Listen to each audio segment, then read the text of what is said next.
He always comes back. I keep saying that. And everything always smells like fish here. The sky is filled with gray clouds, pissing rain, and as I get closer to home, I can see the outline of that rotten whale and the infinite outline of that infinite storm. I tell myself to stop thinking of the whale, to think of Liam instead. But there it is, right there. Tires are slower in the mud, and my truck slips in the gravel driveway, and I can't lose this haul of fish, because what if the boats never come back? The most important thing now, get the tuna into the freezer. I say it out loud. Tuna to the freezer. But there is my mother, standing on my porch, holding her hand up with an awkward wave. It's been years. Her eyes are the same, dark and eager. I'm soaked, and she's dry. Then she points to the horizon to warn me of the beached whale lingering on the reef, or to warn of darkness. My mother has a sensitive nose. She could be burned at the stake for this gift. She can smell pizza before the delivery guy gets out of the car. When I lost my virginity, she said she could smell it on me. She says she can still smell my father. All the things she can smell, they draw her to new places. And maybe it's her heightened senses that are the root of our problems. Sometimes she's near, sometimes she's not.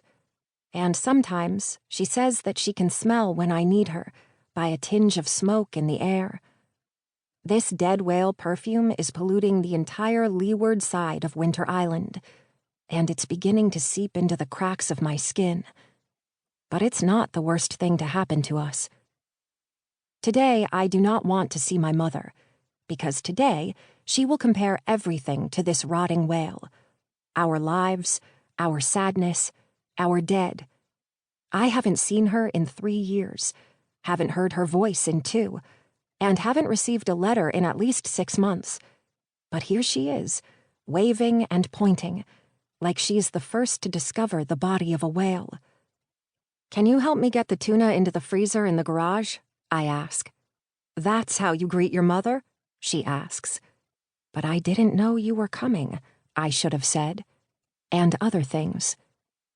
I walk to her, rain-covered, fish-covered, and kiss her on the cheek. She backs away slowly, about to tell me what she smells. I'm about to say I always smell this way. And she musters up glassy eyes to make me feel something. She always wants me to feel something. I'm about to say that I'm just all guts anyway.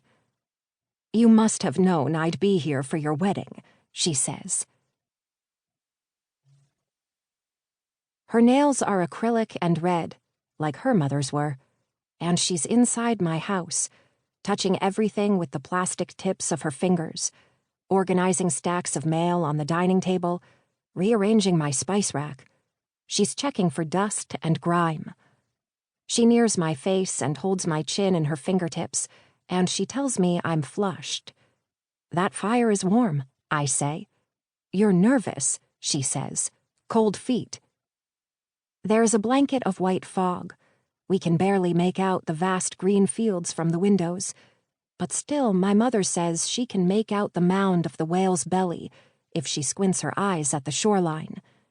She keeps checking the window, pinching her nose, while the whale is teetering out there, rising and falling like the ocean is gasping long breaths. She points to a planter of dead flowers, and then out to sea. "How can we have a wedding with that thing out there?" she asks. It was a mistake to tell her about Liam, about my life. It was a mistake to think she wouldn't make things worse. Most everything with her is always a mistake.